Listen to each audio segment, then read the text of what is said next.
হাদির উপর হত্যা প্রচেষ্টা এবং তার পরিণত যা মৃত্যু, আমি মনে করি এটা অত্যন্ত মর্মান্তিক ঘটনা।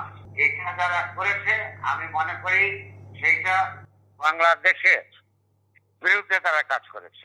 তার মৃত্যুর পর যে দুইটা পত্রিকার অফিসে হামলা হয়েছে, জি, এই হামলাটার সঙ্গে হাদির মৃত্যুর পর সম্পর্ক আছে কিনা এইটা কেবলমাত্র ইনভেস্টিগেশন ভিত্তিতে প্রমাণিত অথবা অপমানিত হতে পারে। জি, এমন অবস্থায় এই দুইটা পত্রিকার অফিসে যখন হামলা হয়েছে, আমি তখন সম্পাদক পরিষদের সভাপতি হিসেবে মনে করেছি আমার দায়িত্ব যে সম্পাদক পরিষদের সদস্য হিসাবে আইরিপে আমার দায়িত্ব যে মিডিয়ার অফিসের যে সমস্ত সাংবাদিক সহকর্মীরা আটকে পড়েছে তাদেরকে রেস্কিউ করার ক্ষেত্রে সরকার যে পদক্ষেপ গ্রহণ করেছে তার সঙ্গে আমার এসে সংহতি জ্ঞাপন করা এবং তাদেরকে রেস্কিউ করা আমার নেতৃত্বমূলক দায়িত্ব। জি, আমি যখন সেখান থেকে ঢুকেছি তখন কিছু কিছু লোক, অচেনা লোক, আমাকেও তারা হ্যারাস করবার চেষ্টা করেছে। জি, কিন্তু তারা তাদের কাজ করেছে, এটা যদি তারা মনে করে যে তাদের দায়িত্ব, তারা সেটা করেছে। আমি আমার দায়িত্ব পালন করতে এখানে এসেছি। আপনি কি এখনো রেজিস্টার অফিসে আছেন? আমি এখনো পর্যন্ত অফিসে আসি। আটকে পড়া সহকর্মীদেরকে সরকারের বিভিন্ন সংস্থা তাদেরকে উদ্ধার করবার চেষ্টা করছে। আমি এখনো পর্যন্ত সেখানে আছি। আর সবাইকে কি উদ্ধার করতে পেরেছে? চেষ্টা করছে, হচ্ছে, কিছু কিছু হচ্ছে। এখানে আগুন লাগানো হয়েছে, আমি এখানে আছি। আমি মনে করি যে আমার যদি মৃত্যু হয় তাও আমি আমার যে দায়িত্ব মনে করি। যদি আমি শুধু নিউজের সম্পাদক হইতাম তাহলে হয়তো এখানে আসতাম না। সম্পাদক পরিষদের সভাপতি হিসেবে এই পরিষদের সদস্য মেম্বারদের উপর অন্যায় ভাবে কোন আক্রমণ হলে সেখানে তাদেরকে রক্ষা করার একটা দায়িত্ব আমি বোধ করি। সেই কারণে আমি ঝুঁকি নিয়ে এসেছি।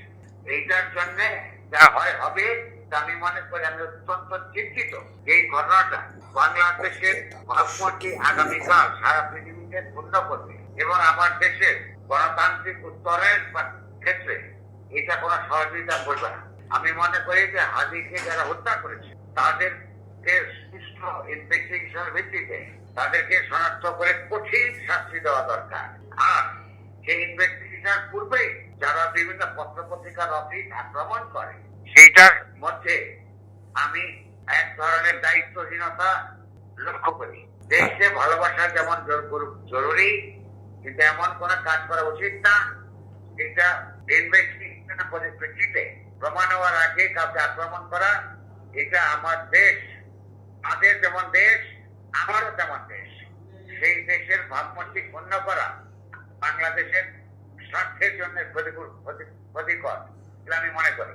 যাই হোক, আপনি আমাকে ফোন করেছেন, আপনাকে ধন্যবাদ। আমার শুভেচ্ছা চাই। আমার আরেকটা ছোট্ট প্রশ্ন আছে, যারা আপনাকে হ্যারাস করলো তারা কারা এবং কি উদ্দেশ্যে করেছে বলে মনে করেন? আমি এদের কাউকেই চিনি না। এটা কোন চেহারা চিনে এরা কারা, কি বলছি, কাউকে চিনি না।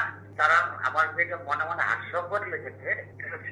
আমাকে তারা সুশীল বলে গালি দিয়েছে, অথচ এই সুশীলতার বিরুদ্ধে আমি গত 30 বছর সংগ্রাম করেছি। এটা কৌতুককর। আমি তাদের দেশপ্রেমকে প্রশ্ন করি না, কিন্তু তারা যে আমার দেশপ্রেমকে প্রশ্ন করেছে এইটা আমি তাদের ব্যাপারে করুণা বোধ করি। তারা আরো একটি দৈনিকে আক্রমণ করেছে, আগুন জ্বালিয়েছে, প্রথম আলো। সে ব্যাপারে কি আপনি কোনো খোঁজ নিয়েছেন? এটা আমি শুনেছি। আমার ধারণা ছিল প্রথম আলো থেকে বিল্ডিংটা অ্যাটাক হয়েছে। প্রথম আলো মেইল বিল্ডিং অ্যাটাক হয় নাই। আমার ধারণা ছিল যে এখানে তখন আমি যখন শুনেছি এটার মধ্যে আক্রমণ চলছে, এটার পর আমি ওখানেও যেতাম, কিন্তু এর মধ্যে ইতিমধ্যে আমি এখানে আটকা পড়েছি, এখন আটকে আছি।